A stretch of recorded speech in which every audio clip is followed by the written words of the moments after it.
esse vídeo ele realmente furou a bolha. Então, a maioria de vocês está aqui por causa desse vídeo, então eu imagino que todo mundo tenha essas dúvidas, né? E vocês vão poder estar fazendo essas perguntas aqui durante a live, e ela também vai estar respondendo, além das perguntas que já foram feitas nos vídeos anteriores, tá bom? 8 horas, hora que eu falei que começaríamos, então só vou dar um briefing, né? Como tudo começou, o que aconteceu, né? Acho que muita gente está aqui nessa live, muita gente me conheceu exatamente por causa da bactéria que eu contraí, né, da bactéria que é a MRSA, né, que é algo bem grave e pode levar à morte em muitos casos, né, eu conhecia pouca coisa sobre ela, e esse foi um dos motivos principais que eu decidi gravar o vídeo, né, porque você acaba se sentindo um pouco perdido, falando, meu Deus, o que está acontecendo comigo, né, algo totalmente diferente, e eu via a preocupação dos médicos, e aí você começa a ficar preocupado também. Eu gravei o vídeo quando eu fui ver, né? Eu gravei o vídeo, fui dormir. Quando acordei tinha lá 1 milhão de visualizações, comentários, e não param de sair, de ter comentários, né? Todo mundo sempre fazendo muitas perguntas, sempre perguntando muitas coisas diferentes, né? Então isso é algo bem importante, tá bom? Eu quero reforçar aqui, ó, o meu vídeo viral, né, ele deu uma dimensão humana ao problema, mostrando que todos corremos riscos.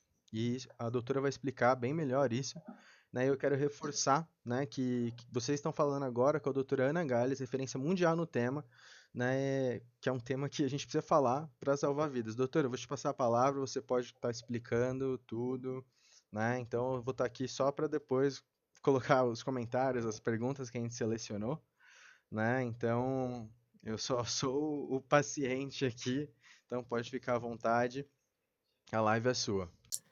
Eu queria muito agradecer ao Zac das Desanícios pelo vídeo que ele gravou, porque ele trouxe uma face a um problema que é muito comum, que é a resistência aos antimicrobianos, mas que a gente tem muita dificuldade de informar a população geral o que esse problema representa. Então, eu sou vice-coordenadora de um centro de pesquisa, né, e de inovação e difusão em resistência aos antimicrobianos. Esse centro ele é financiado pela FAPESP, e o que é mais importante, né, da nossa missão, lógico que tudo é importante, a pesquisa é importante, a inovação é importante, mas levar conhecimento para a população é o tema mais importante. Então, o vídeo do Vinícius caiu como uma luva para nós, porque nós estávamos procurando justamente exemplos de como a resistência aos antimicrobianos pode afetar a vida de uma pessoa. As pessoas têm muita dificuldade de entender. Quando a gente fala, eu tive um infarto, a pessoa consegue entender. Quando eu tive um AVC ou derrame, as pessoas conseguem entender. Mas quando eu falo, eu tive uma infecção por uma bactéria resistente, as pessoas acham que é uma coisa menos importante, menos grave. Se é resistente a um antibiótico, eu uso outro. Isso não vai acontecer comigo porque eu sou jovem, sou saudável, eu não bebo, eu não fumo, eu faço exercício. Então, a história, né, o vídeo do Vinícius foi muito importante para a gente. E aí eu estou aqui para ajudar a tentar esclarecer, se alguma dúvida, algum comentário, eu vou ficar feliz em responder. Ok, doutora, eu vou trazer aqui, né, pessoal, eu tenho algumas perguntas, tá bom, que nós separamos do nosso vídeo. Então fica mais fácil de eu perguntar aqui. Vamos lá.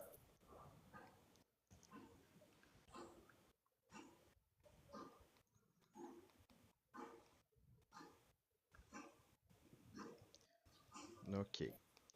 As principais perguntas que foram feitas no meu vídeo, né, foram essas aqui, doutora. De onde vem essa bactéria? Na realidade, é uma bactéria somente hospitalar? Não.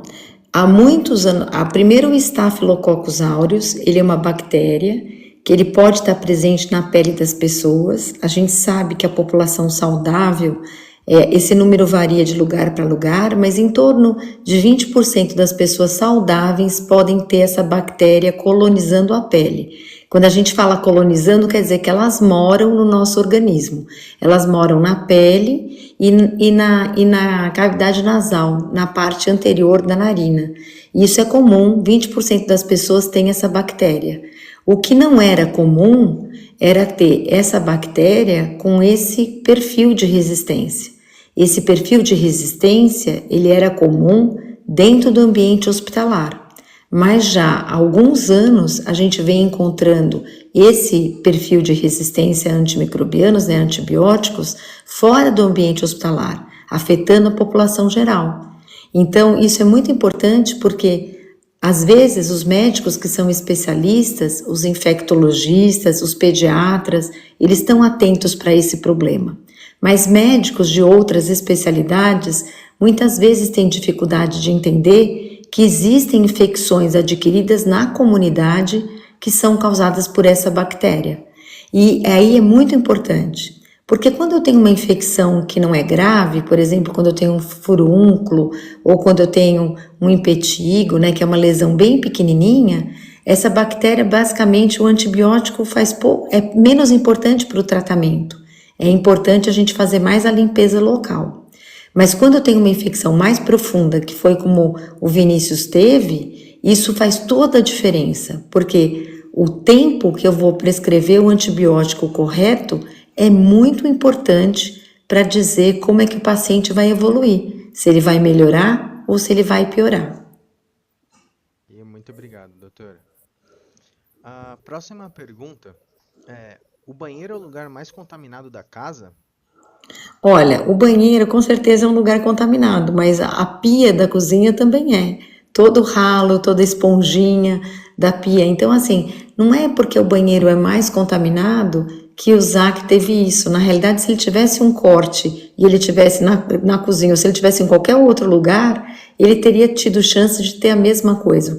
O que aconteceu é que pequenas lesões na pele podem ser uma porta de entrada para essas bactérias que estão colonizando a pele, que estão morando na nossa pele ou no nosso nariz.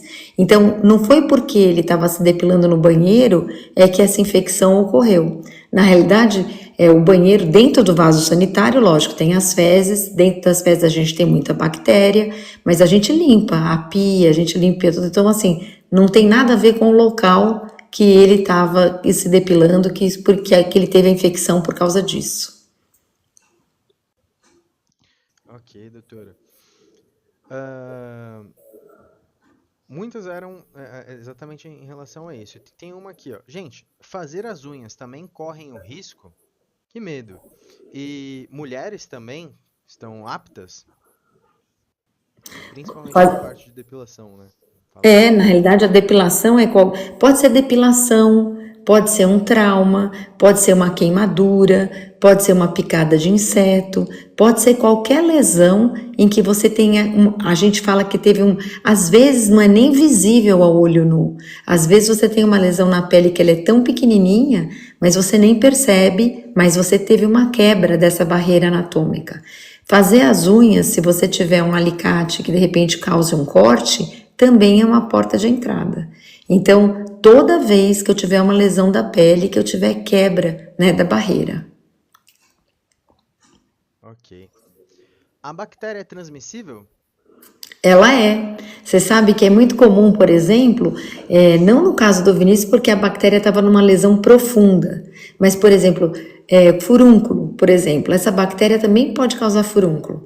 E quando ela causa furúnculo, acho que o pessoal já ouviu falar, quem tem um tem 7. Com a própria, quando a gente às vezes toca no furúnculo, não lava a mão, coça outra parte do corpo, você leva a bactéria de uma parte para outra. Outras vezes que vocês também podem observar, às vezes a gente tem furúnculos e a família tem caso de furúnculo. Então, várias vezes eu atendo famílias que às vezes começa com o pai, depois vai para a mãe, depois vai para o filho. Então, no caso do Zac, não, porque a infecção não estava causando uma infecção na pele superficial, estava causando uma infecção profunda. Mas nas outras pessoas, se for causada uma infecção superficial, pode ser transmitida assim. Ok. Aí a outra pergunta era: isso também acontece quando espreme espinha? Pode acontecer, por isso que a gente fala para a pessoa não espremer a espinha. A gente recomenda, porque geralmente a espinha ela pode estar em outras partes do corpo, mas ela é muito comum estar na face. Quando a gente tem a infecção da pele, do tecido celular subcutâneo da face, a gente tem muito receio, porque está muito próximo da região da cabeça, onde tem o sistema nervoso central, e a gente corre o risco de ter progressão. Então a gente recomenda que não esprema a espinha para não ter uma celulite. Não é celulite de biquíni, a gente chama de celulite aquela infecção de pele e de tecido celular subcutâneo. Então às vezes ela pode ter isso. Ok. Pessoal, só para que a live chegue para mais pessoas, vocês puderem só curtir aqui ou comentar também, participar, vai fazer com que o algoritmo nos mande para mais pessoas e consigamos atingir mais pessoas também com as informações da doutora Ana. Né? Nós também manteremos essa live aqui fixa, assim que ela terminar eu vou deixar ela salva no perfil para que vocês possam, né, relembrar o que a doutora falou, ok? Mas vamos lá. Doutora, ó, dúvidas sobre cuidados que poderiam ter sido ou que podem ser tomados. Ó, gente, eu acho que giletes têm íons de prata, que não são capazes de proliferar bactérias. Mas essas maquininhas de cortar cabelo não têm. Aí proliferam a bactéria. Na realidade, aí tem uma metade certo, metade errado. A metade certa é que a prata realmente ela inibe o crescimento bacteriano. Prata, cobre, geralmente. E também temos dois lados, depois eu posso comentar sobre o impacto na resistência.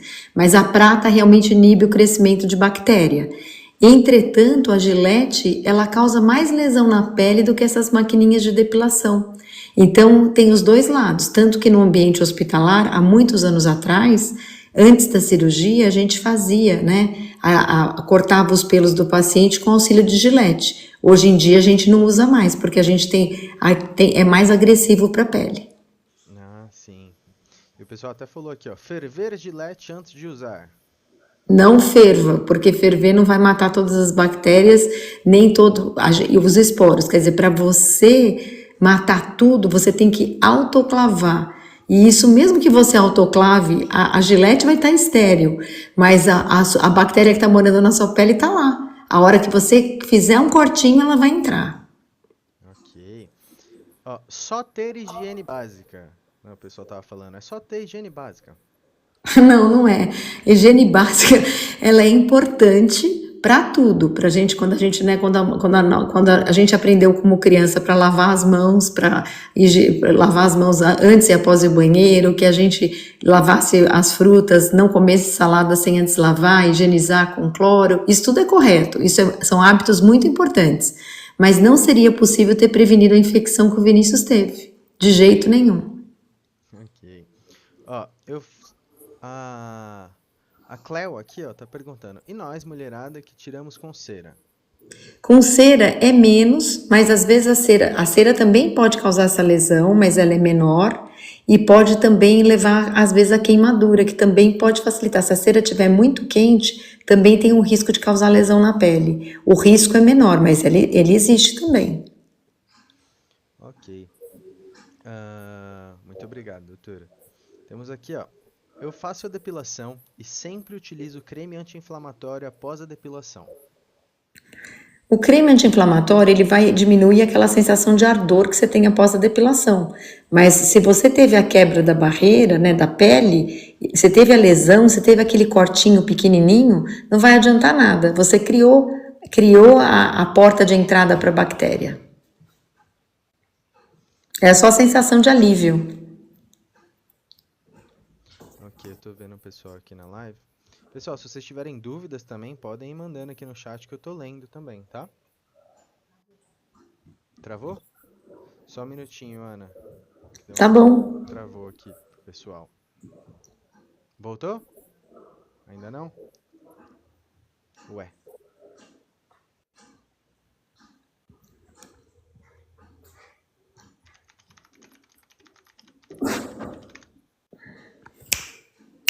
Voltou? Voltou, pessoal? Tudo certo?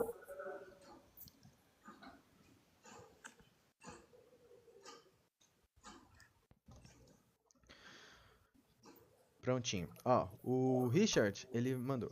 Resumidamente, pode acontecer de várias formas a contaminação. O que podemos fazer para evitar? A gente pode, eu acho que é difícil a gente talvez tentar tomar cuidado quando faz a depilação, a gente tentar evitar trauma, mas a gente muitas vezes não tem como prevenir esse tipo de infecção, é difícil. A gente tem como ficar atento talvez aos sinais precoces de quando ela tem uma gravidade maior.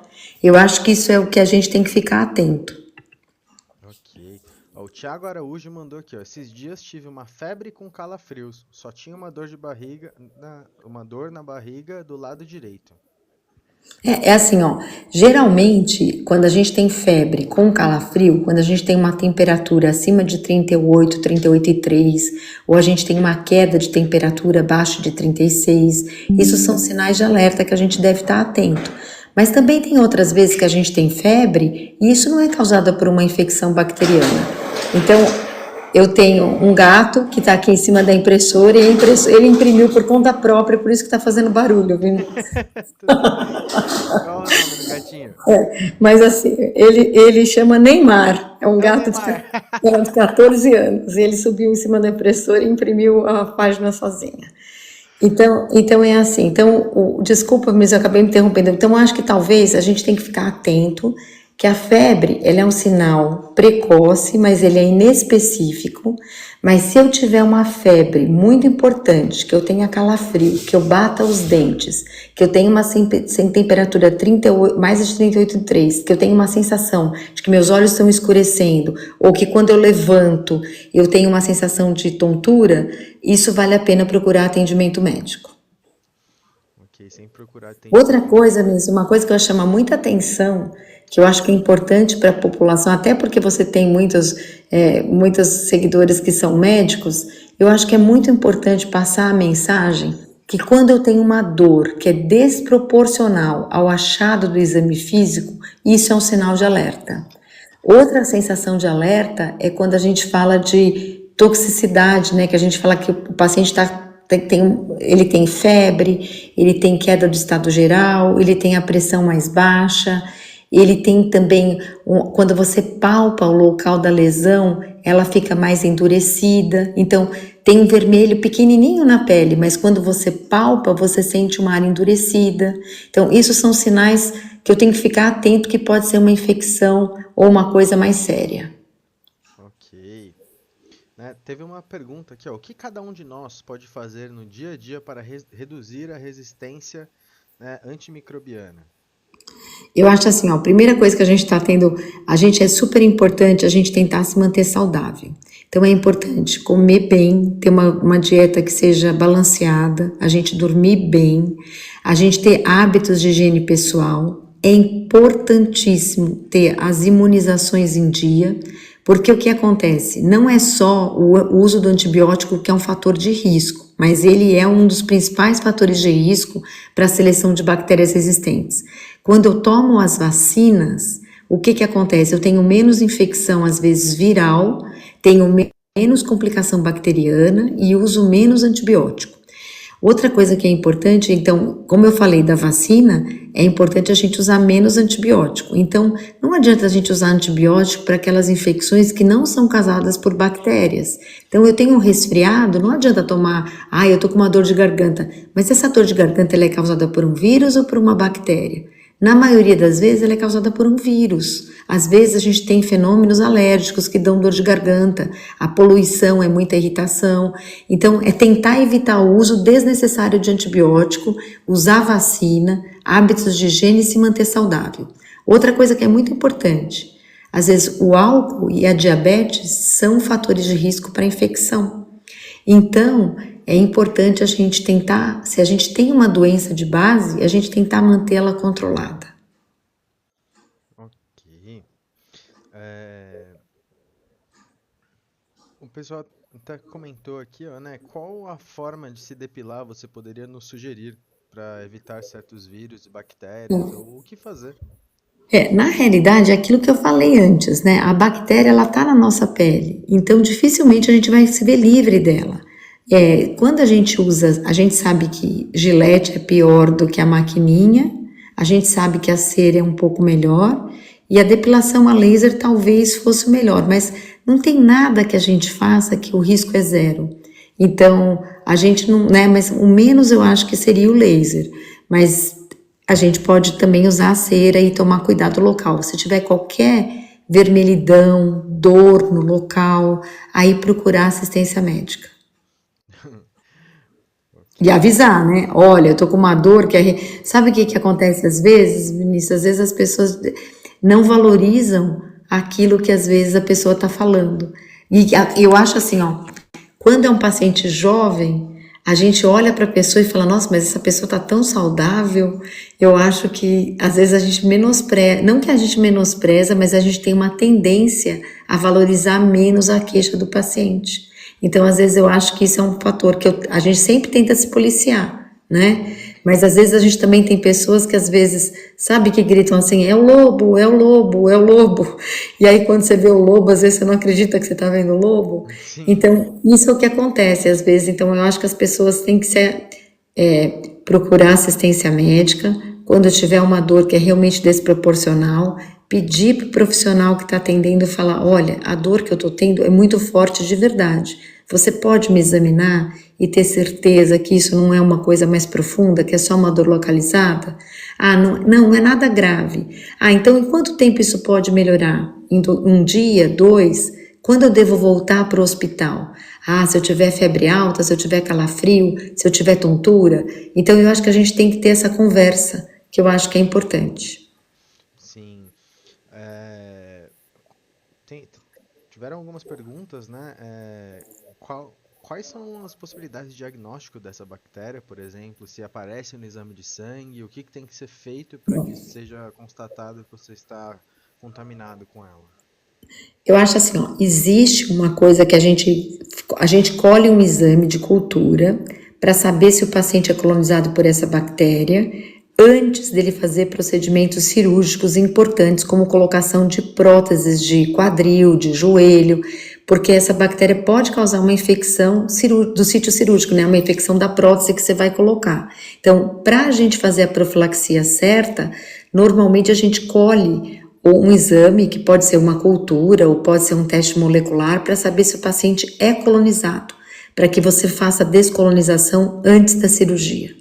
Então, isso é uma coisa que a gente faz. Normalmente, em pacientes jovens, a gente também não pede esse exame.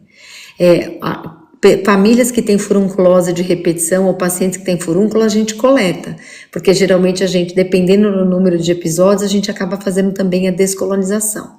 Acho que era isso que você perguntou, Vinícius. Você respondia a pergunta? Isso. Tem uma outra pergunta aqui, ó, da Isabel.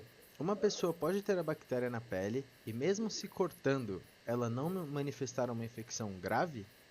Pode, aliás, é o mais comum. Quando a gente se corta, a gente tem bactéria morando na pele da gente e não acontece nada. A gente, muitas vezes, o que acontece é que, por exemplo, lógico, eu não atendi o Vinícius, então eu não sei dizer para vocês se a bactéria deles tinha um fator de virulência, mas pela gravidade da lesão que teve, eu acredito que essa bactéria, além dela ser resistente, ela também era muito virulenta, que é uma coisa muito comum no Staphylococcus aureus, principalmente de comunidade. Ele carrega fatores que vão levar a uma infecção mais agressiva. Sim. Ah, lembrei que eu não respondi, Vinícius. Posso só responder essa pergunta? Quando eu faço a detecção dessa bactéria num paciente que está saudável, né, que vai fazer uma cirurgia, quer dizer, saudável ele não está porque ele vai colocar a prótese, mas ele não tem nenhum sintoma, geralmente eu faço a cultura da cavidade anterior do nariz. Agora, que nem o Vinícius, que ele teve uma infecção, que ele tinha calafrio, que ele tinha febre, que ele tinha tremor, que ele batia os dentes, isso era indicativo que a bactéria estava circulando no sangue. Aí, neste caso, eu poderia tentar isolar a bactéria da corrente sanguínea, fazendo um exame que a gente chama cultura do sangue, então a gente chama hemocultura, ou eu também posso colher a cultura do local onde ela está causando a infecção. Então, na pele do Vinícius, ele não via nada, né, pelo que a gente viu das lesões, mas a bactéria estava atingindo tecidos mais profundos. Na hora que eu drenei o abscesso, Aí eu pego um pouquinho daquele líquido do abscesso, do pus, e mando para a cultura. Era isso que eu não tinha respondido, Vinícius. A minha memória tinha me dizendo que eu não tinha respondido a pergunta completa. Ok. Ó, dúvida sobre o tratamento. Teve um pessoal aqui que até falou. Já tive Staphylococcus aureus e foi feito um antídoto da própria bactéria. Graças a Deus deu tudo certo. Você pode explicar em termos científicos o que foi esse comentário, mas eu imagino que seja a cultura e a sensibilidade, né? Não, normal. Tem também, a gente sabe que assim, não tem muita evidência científica nesse sentido. Mas existe uma coisa, Vinícius, que chama autovacina. Muitas vezes você pega a bactéria, pega um lisado dessa bactéria, faz um preparo e injeta no paciente. Então, assim, a gente não recomenda, porque para fazer essa recomendação, eu tenho que ter estudos clínicos que provem que isso é uma evidência científica forte. E não já vi várias pessoas fazerem essa prática, mas a gente não recomenda porque por falta de estudos que provem que ela é realmente efetiva. Sim, sim. Pessoal, todo mundo que está no chat, se vocês quiserem mandar mais perguntas aqui, as que eu tenho praticamente fiz todas que estavam nos vídeos, as mais importantes, né? Então, se vocês quiserem enviar algumas perguntas, vocês podem falar também, né? E por favor, sigam também o perfil aqui, ó, do CEPID Ares, que eles fazem um trabalho extremamente importante para nós como sociedade, né? Doutora, quando nós falamos antes da live, né, você me explicou um pouquinho, né, sobre eu tive até as notas que nós estávamos falando. Eu deixei algumas notas aqui que eu vou abrir novamente, né, que aí fica mais fácil de lembrar. Mas você falou até sobre os animais, né, em relação a isso também, da onde que surgiu, que foi nos Estados Unidos, né? Se você quiser só dar um resumo para o pessoal. Sabe uma coisa que é muito legal, Vinícius, que eu não sei nem se eu comentei com você no dia que a gente se viu, mas Staphylococcus aureus, várias linhagens, a gente chama, quando eu tenho bactérias, né, a gente chama de linhagens. Eu tenho várias linhagens de Staphylococcus aureus que são de origem animal e que passaram para os tratadores e depois passaram para os humanos, para os não tratadores, né, para a população geral.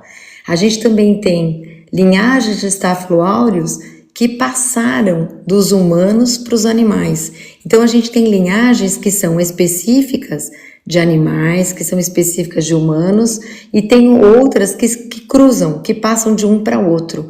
Isso é uma coisa importante, que é uma coisa que eu também não comentei, mas a resistência aos antimicrobianos ela é um problema que ela tem que ser vista como um contexto de saúde única, ou uma só saúde. Porque tanto o uso de antibiótico, né, de antimicrobianos, quando eu falo antimicrobianos eu quero dizer antibiótico e antifúngico. O que acontece? Tanto o humano quanto o animal usa antimicrobiano. Então a gente tem desde os antimicrobianos que vão ser utilizados como promotores de crescimento em animais de produção, até o nosso gato, o nosso cachorro, que também vai no veterinário e toma antibiótico. Se a gente toma antibiótico como humano, os animais acabam utilizando também. Isso, o que vai acontecer? Às vezes eu acho que as pessoas não entendem que muitas vezes os antibióticos eles acabam sendo excretados pelo rim e pela urina e pelas fezes. Algumas vezes eles são excretados como metabólitos, né, como uma parte degradada. Outras vezes eles são excretados como moléculas quase intactas. Eles acabam contaminando, vai para o esgoto. O esgoto, se a gente tiver uma situação ideal, ele vai ser tratado. Quando ele vai ser tratado, a gente consegue remover uma grande quantidade de bactéria, mas a gente não consegue remover nem todas as bactérias, nem todos os genes de resistência e nem todos os resíduos de antibiótico. E com isso, a gente acaba contaminando nossos rios, nossos mares, o solo, e isso volta pra gente. Então a gente vai frequentar praia, vai comer. Muitas vezes tem surto. Tinha uma lula que estava contaminada com uma bactéria resistente, ou tem víbrio, come ostra crua e a bactéria que estava na ostra estava com uma bactéria resistente, tinha toxina. Então, o ciclo da resistência, ele é bastante complexo. Então, por isso que uma medida só não vai combater. A gente sabe que o uso, por exemplo, outro problema. Vinícius, se eu estiver falando muito, você fala, Ana, para, hein? Fica Pode tranquilo, falar. queremos ouvir. Entra até numa pergunta aqui, ó, que falou quais são os erros mais comuns que as pessoas cometem ao usar antibióticos, e é o que eu acho que você está respondendo também. Ó, o erro mais comum, eu só vou completar meu raciocínio e eu volto a comentar isso. Então, é por isso que quando a gente tem a resistência aos antimicrobianos, a gente vai ter, eu tenho que reduzir o consumo de antimicrobiano, porque o antimicrobiano ele faz pressão seletiva. Não adianta só reduzir o consumo de antimicrobianos em humanos, tem que ser em animal e na agricultura também. Muitas vezes a gente tem pulverização de plantações com antibiótico para controle de praga. Então a gente tem que reduzir o consumo geral. Outra coisa que é bem interessante, Vinícius, que às vezes as pessoas não percebem, que a gente tem substâncias que não são antibióticos, mas que também selecionam bactérias resistentes. Por exemplo, antidepressivo. Então, o antidepressivo também vai sair pela urina, pelas fezes, vai contaminar o ambiente e vai fazer a pressão seletiva. Outra coisa, metais pesados. Quando a gente tem metais pesados, contaminação ambiental por metais pesados, as bactérias são expostas a esses metais e aí ela vai usar um mecanismo para colocar o metal pesado para fora da célula dela. E esse mesmo mecanismo também coloca para fora antibiótico. Então, é um mecanismo bastante complexo. Do ponto de vista de erro de uso de antibiótico, eu acho que o mais importante, do lado do médico, é prescrever o antibiótico quando não é necessário. Então, ele prescreve o antibiótico quando não é necessário, muitas vezes por insegurança, porque às vezes ele fica com medo que ele não vai ver mais o paciente, ele fala, nossa, mas se aquela dor de garganta é causada por uma bactéria e essa pessoa vai evoluir com abscesso e uma infecção grave. Outras vezes porque ele não tem um método diagnóstico, eu falo ele, mas é ele ou ela, não tem um método diagnóstico para saber se aquela amidalite é causada por uma infecção viral ou uma infecção bacteriana. Então ele prescreve por insegurança, ele prescreve por falta de método diagnóstico, ele prescreve por pressão do paciente. Tem vários pacientes que chegavam para mim e falavam assim, olha, eu vim aqui porque eu passei aqui no pronto atendimento porque eu tô com sinusite e eu preciso tomar um antibiótico, eu tô com muita dor de cabeça. E assim, então existe essa pressão também dos pacientes. Existe uma coisa muito importante que eu acho que afeta, não estou querendo aliviar de ninguém, mas é o excesso de trabalho. Então, às vezes, você está num pronto atendimento que você tem que atender muitos pacientes e você não tem tanto tempo para fazer uma consulta adequada, né? Então, para você atender um paciente, eu sei que às vezes a recomendação, até da Organização Mundial de Saúde, é 20 minutos, é muito difícil. Eu não consigo atender um paciente pela primeira vez em que eu consiga tirar uma história bem feita e fazer um exame físico em 20 minutos. Então, a sobrecarga de trabalho faz com que às vezes seja mais fácil para o médico prescrever um antibiótico do que ele convencer o paciente que o antibiótico não é necessário.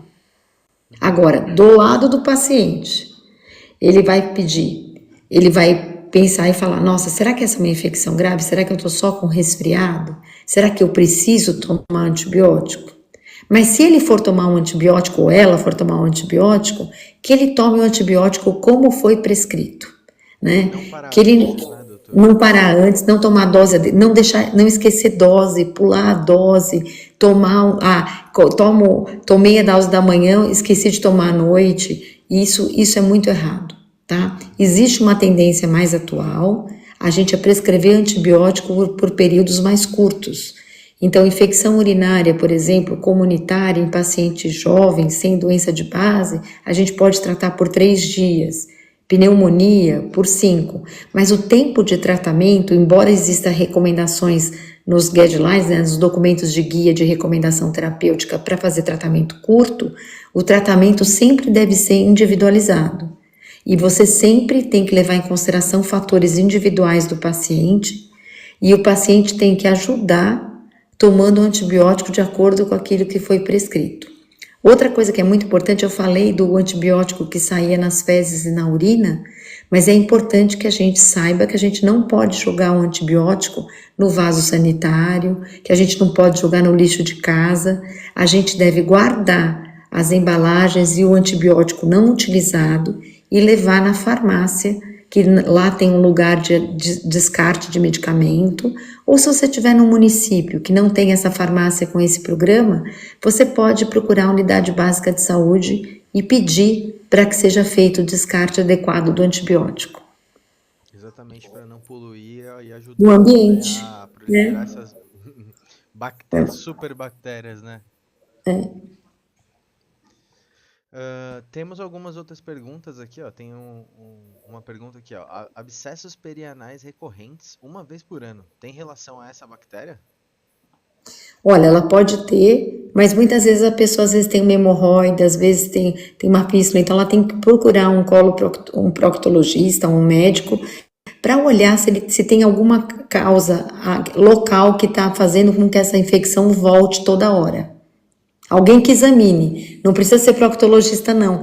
Eu estou acostumada a falar porque eu trabalho num hospital terciário que eu tenho vários especialistas, mas pode ser um médico, cirurgião, um médico clínico, qualquer pessoa que avalie localmente, se a infecção estiver ocorrendo no mesmo local, é importante olhar se não tem uma hemorroida, se tem alguma coisa que está facilitando isso. A Cris mandou aqui, ó. A mordida de gato pode causar uma pneumonia grave, 96%. Aconteceu comigo. Na realidade, o gato, né, ele tem, a gente pode ter a febre da arranhadura do gato, que é causada por uma bactéria chamada Bartonella, e a Bartonella pode, geralmente o que é mais comum, o gato arranha, aí o gato arranha forma um cordão vermelho entre a área onde o gato arranhou, aí depois forma uma íngua debaixo do braço e a pessoa tem febre. Eventualmente pode evoluir para formas graves. Agora, essa é uma pergunta que sempre as pessoas perguntam, né? Mas por que um tem só uma íngua debaixo do braço e o outro pode ter uma pneumonia? Existem fatores individuais que a gente às vezes não consegue ainda saber. No futuro, eu tenho certeza que com o sequenciamento do genoma, a gente vai conseguir saber quem são aquelas pessoas que têm fatores de risco para desenvolver esse tipo de infecção.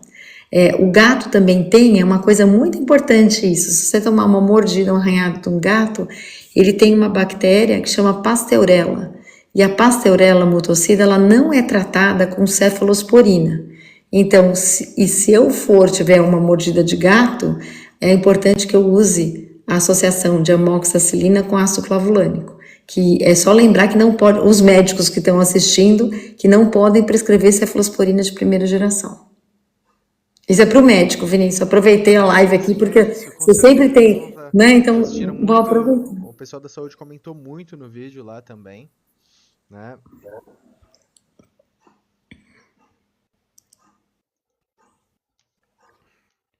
Ok. Bom, e por último aqui, eu acho que esse tema dá muito medo. Devo me preocupar ou já existem formas seguras de controle? Doutora, se você quiser finalizar para não tomar muito do seu tempo também, né? É contigo. Não, eu estou super tranquila. Olha, eu guardei 1 hora para conversar com quem quisesse conversar a respeito de então resistência aos ótimo. antimicrobianos. Eu tô tranquila. Eu acho que a gente tem que se preocupar sim, porque às vezes a gente tem infecções graves que a gente tem tratamento e que a gente consegue ter sucesso, mas algumas outras vezes, mesmo a gente fazendo o antibiótico correto, eu posso ter uma infecção generalizada, e essa infecção generalizada a gente chama de sepsis, que na realidade é um desequilíbrio entre a presença do patógeno e a resposta do corpo da gente, do hospedeiro.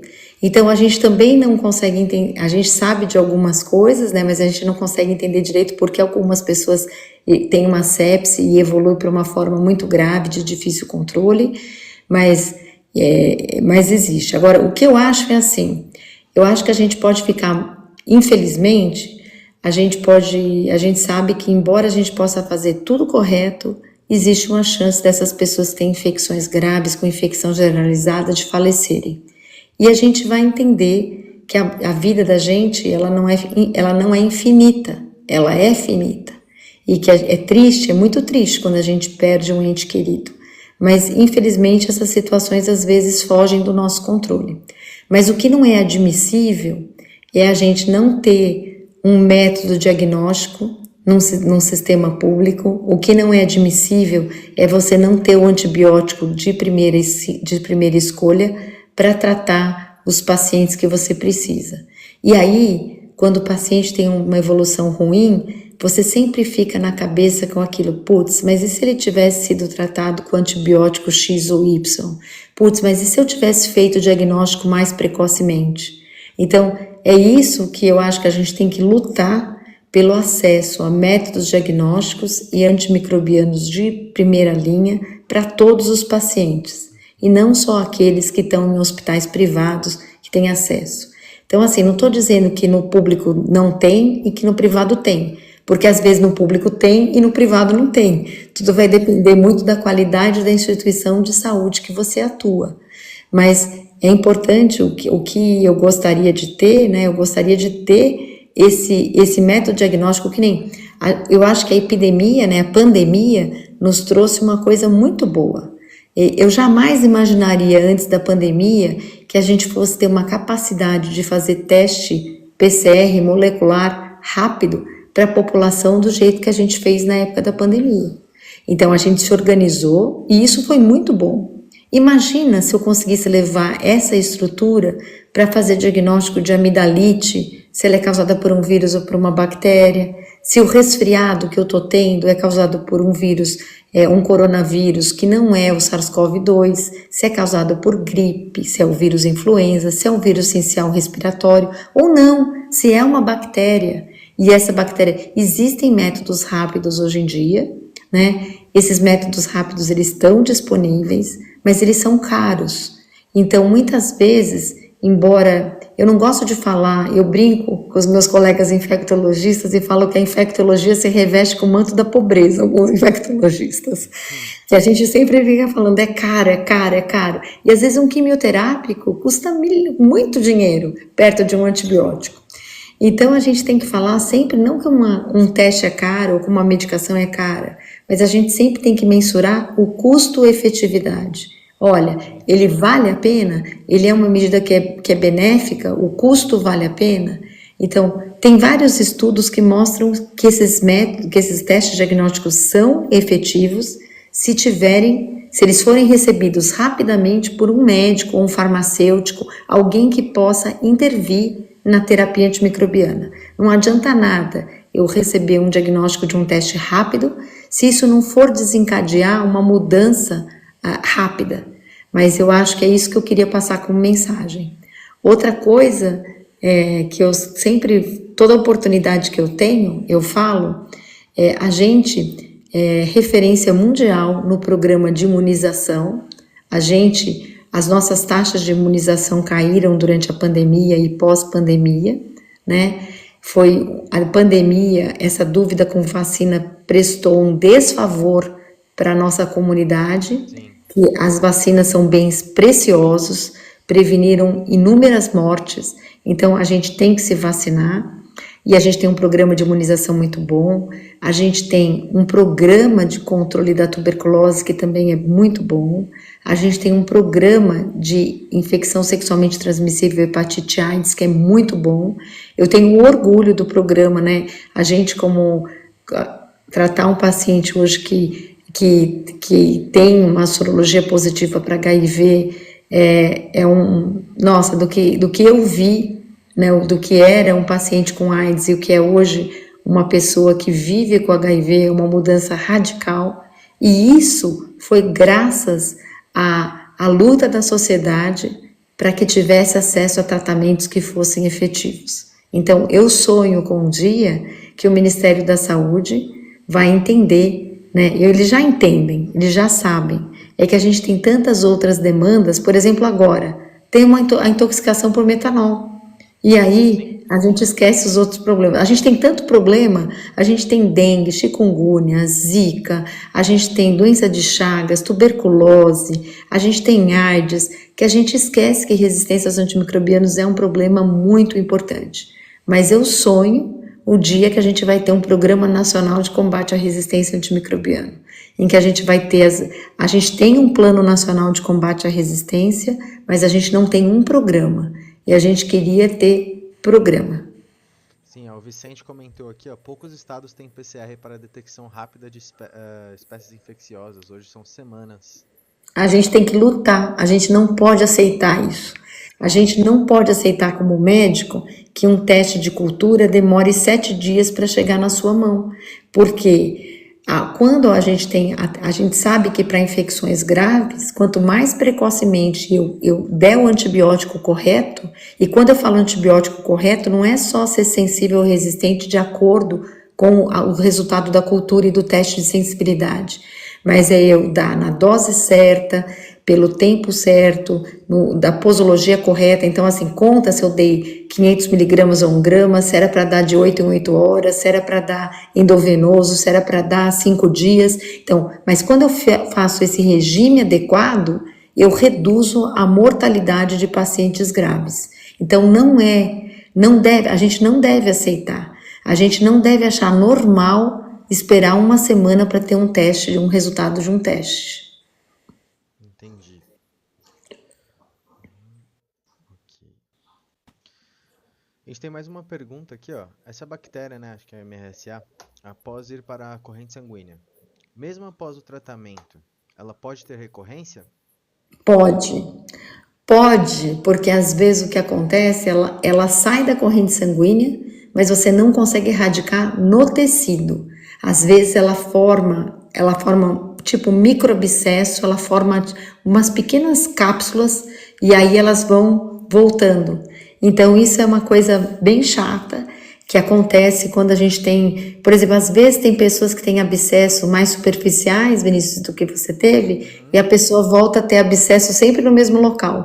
É como se a bactéria, e a gente tem se eu fosse falar aqui tudo que tem de bactéria, porque a gente tem bactéria resistente, mas às vezes a gente já tem bactéria que é sensível, mas que é tolerante. Staphylococcus é uma coisa muito importante, porque eles formam também biofilme.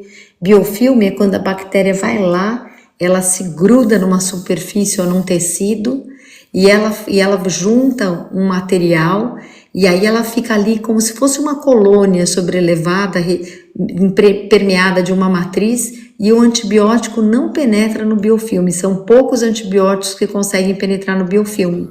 E é por essa razão que às vezes ela fica ali no tecido, e você não consegue erradicar, e ela volta a ter, porque dentro do biofilme, o antibiótico não consegue ter uma boa concentração para matar todas as bactérias.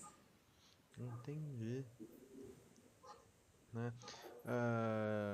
Então, no geral, doutora, quais são os cuidados que devemos ter, né, resumidamente, de hoje, né, da nossa call de hoje? O que a gente pode deixar para todo mundo que assistiu, que acompanhou a gente até agora? Né, se pudéssemos resumir aqui todos os pontos que a gente trouxe, né, tem que o Vicente falou. A interlocução com o político para disponibilizar eu acho que sim, só que assim, o político, ele ouve a voz da população. O que acontece hoje, Vicente, é por isso que eu falo que quando a gente teve a AIDS, os próprios pacientes, né, as próprias pessoas que viviam com HIV, elas lutavam pelos direitos dela.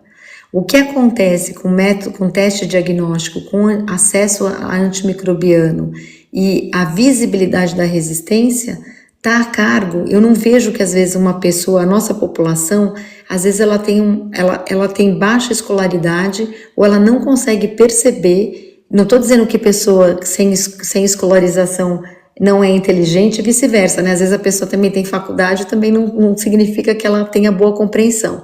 Mas, de uma certa maneira, a nossa população não consegue ter essa percepção que isso é um problema. Então, se ela não consegue ter, ela não vai lutar pelo direito dela. Quem tem que ser a voz desses pacientes somos nós, profissionais de saúde, que temos a obrigação de levar esse problema, esclarecer a população e lutar pelo acesso aos métodos diagnósticos e aos tratamentos. Ok. Bom, um amigo meu, o Dr. Gabriel Compani, conseguiu entrar agora. Doutor, se você quiser fazer alguma pergunta, a hora é agora. E também tem aqui, qual é o papel dos professores de ensino médio no combate à resistência? Como podemos contribuir? Eu acho, olha, a gente precisa de várias ações com os professores de ensino médio. A gente tem escolas em que a gente faz projetos de pesquisa com alunos de ensino médio, para que a gente possa alertar os alunos a respeito da resistência e quais são as medidas que eles podem fazer para ajudar, né, a combater a resistência. A gente tem agora, essa semana mesmo, a gente está fazendo agora um projeto que vai ser feita pela professora Ellen da Unifesp Guarulhos.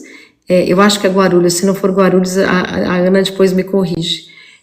Mas que a gente vai olhar o currículo para tentar alertar se a gente consegue fazer alguma iniciativa para que a gente possa sugerir mudança e inclusão do tema, para a gente possa levar para o ensino primário e médio dos currículos das escolas brasileiras. Eu acho que assim, é importantíssimo nesse contexto hábitos de higiene pessoal, evitar a contaminação ambiental, o uso de antibióticos e de outros medicamentos de acordo com a prescrição médica e somente quando necessário, e a imunização. Isso é muito importante. Outra coisa, Vinícius, que a gente não tocou aqui hoje durante a apresentação, mas que é muito importante, isso também vai para os profissionais médicos e para a população em geral. Para a população em geral, a gente não deve visitar nenhum paciente internado se a gente não estiver bem de saúde. Se a gente estiver resfriado ou com gripe, não vá ao hospital. Porque no hospital você tem pessoas que são transplantadas, pessoas que estão passando por grandes cirurgias e nelas uma infecção respiratória banal pode ser fatal. Para os profissionais médicos e para, não só médicos, para enfermeira, fisioterapeuta, técnico de enfermagem, técnico de raio-x, todo mundo que está no hospital, o profissional da limpeza, ninguém é mais importante ou menos importante. Aliás, todo mundo é importante. A gente precisa que seja feito as medidas para prevenção e controle de infecções relacionadas à assistência à saúde. A gente precisa que as pessoas higienizem as mãos com álcool gel, ou então que elas lavem com água e sabão, que elas isolem os pacientes que estão colonizados por bactérias resistentes, que prescrevam antimicrobiano de acordo, chamem o infectologista ou chamem a equipe do programa de gerenciamento de antimicrobianos para orientá-las de como prescrever o antimicrobiano de maneira adequada, para que a gente possa fazer, e as outras medidas de prevenção, elevação da cabeceira, escovar o dente dos pacientes que estão entubados. Existe uma série de medidas que são específicas, né, que não são para a população, mas que são muito importantes. Se eu conseguir tratar o esgoto, se eu conseguir vacinar e se eu conseguir fazer a prevenção do controle de infecção, existe um artigo do Lancet que estimou que eu conseguiria prevenir 750 mil mortes anuais. Então, é muita coisa. Sim. Com certeza, doutora. Muito obrigado. Bom, agradeço aqui a todo mundo que participou da live, né? Novamente, assim que finalizarmos aqui, eu vou deixar essa live inteiramente, né, disponível para vocês poderem revisitar. Peço que vocês sigam, né, aqui o CP Ares. Doutora, como que se pronuncia, as siglas, o que elas... A gente fala Ares mesmo, mas é assim, na realidade em português é Instituto Paulista de Resistência aos Antimicrobianos. Esse projeto tem um título em inglês, que é Antimicrobial Resistance Institute of São Paulo, porque a chamada da FAPESP é uma chamada extremamente competitiva. A chamada ela é escrita em inglês, porque o comitê avaliador é internacional. Então, para ter a sua proposta de pesquisa financiada, você teve que submeter esse a um comitê externo. Então, como o inglês é a língua universal, foi escrito em inglês. Por isso que o ARES é o Antimicrobial Resistant Institute of São Paulo. Ok, got it. Bom, pessoal, se vocês quiserem descobrir um pouquinho mais sobre a doutora que participou aqui com a gente da nossa live, né? Ela tem poucos artigos publicados, né, doutora? Mas eu também, eu tô velha, né, Vinícius? Eu trabalho com resistência há muitos anos. De qualquer maneira, eu não sou muito afeita à rede social, mas o Vinícius então sigam o Vinícius, sigam o Ares. A gente tem um pessoal da comunicação, né, e da difusão, que tem a Ana Gotardo, e assim, quem quiser estar com a gente para tentar sensibilizar os políticos, a gente tenta. A gente tem um braço do Ares, que é em políticas públicas. Quem coordena é a doutora Elise Massage, da Fundação Getúlio Vargas. Então, ela coordena essa parte de políticas públicas do Ares, e a gente tem trabalhado duro para sensibilizar os políticos também, tá bom? Mas quem se quiser se juntar a nós, ou quem tiver, na realidade, uma infecção como o Vinícius teve, eu acho que é importante se juntar, ter uma associação de pacientes, né, ou de pessoas que foram acometidas por bactéria resistente, que consigam entender qual é a trajetória de um paciente com uma infecção resistente, o impacto que isso causa na vida delas e como elas podem ajudar, dar voz àqueles pacientes do SUS que não têm voz. Então, para as pessoas, quem é esclarecido, quem luta pelos seus direitos, podem ajudar aqueles que têm menos esclarecimento a respeito do assunto. Ok, muito obrigado, doutora. O doutor Gabriel, ele perguntou aqui, qual o nome desse estudo da Lancet que fala sobre essa prevenção de 750 mil mortes? Ele quer ler. Eu posso passar aqui, Vinícius, posso passar? Se você quiser, você pode mandar para mim, eu tenho o contato dele. Tá, eu vou passar para você. O ano passado saiu uma série do Lancet, que era justamente, a gente tinha uma Assembleia Geral das Nações Unidas, a Organização das Nações Unidas discutiu o tema de resistência a antimicrobianos, né? E eles fizeram uma declaração de quais seriam o comprometimento dos países membros da Organização das Nações Unidas com o combate da resistência antimicrobiana. Resistência aos antimicrobianos.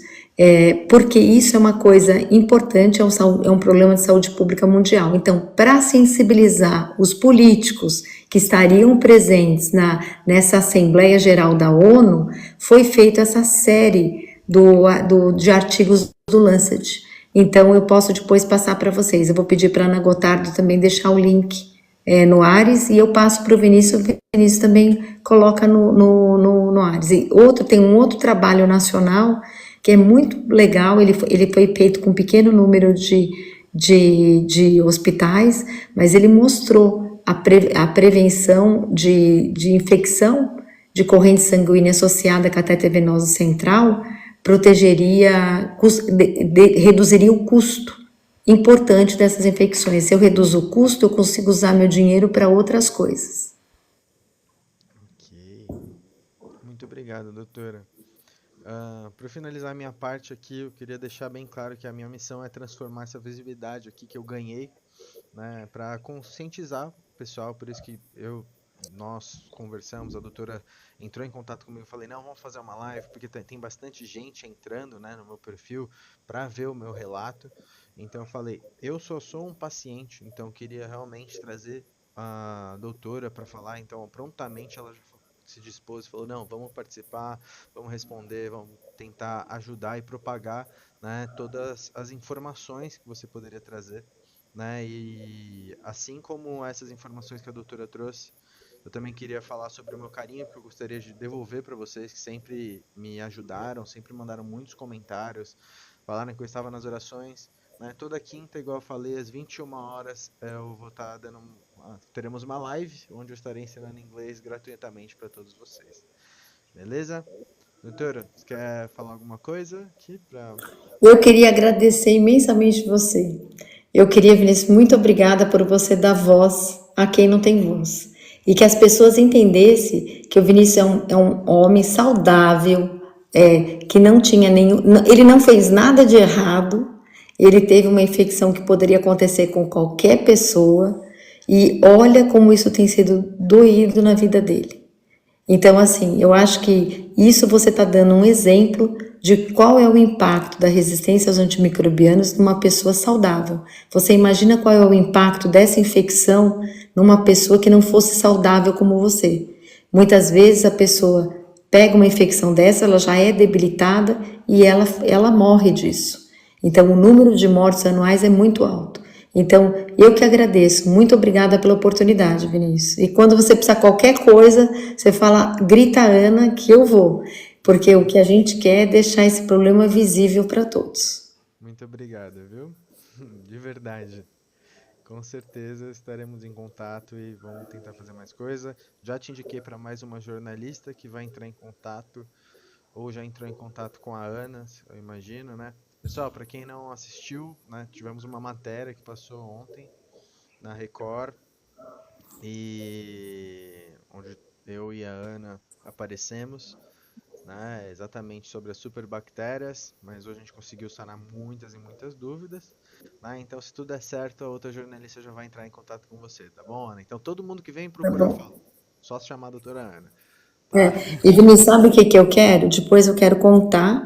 A gente está tentando, lógico que é uma instituição, a FAPESP financia, né? Então a gente ainda está fazendo os orçamentos, mas a gente está planejando fazer um documentário sobre a resistência, justamente para dar voz às pessoas. Então eu já queria fazer esse convite aqui para você. Eu vou contar com a sua presença e aí, porque a gente vai tentar fazer isso para levar a visibilidade que a resistência é um problema de saúde pública mundial e no Brasil ele é muito importante e a gente quer aumentar a visibilidade dele. Com certeza. Estarei lá, sem pensar duas vezes. Muito obrigada. Eu que agradeço. Então, bye bye, see you. Tchau, tchau, pessoal. See you soon. Bye bye. Tchau, gente. Obrigada. Boa noite.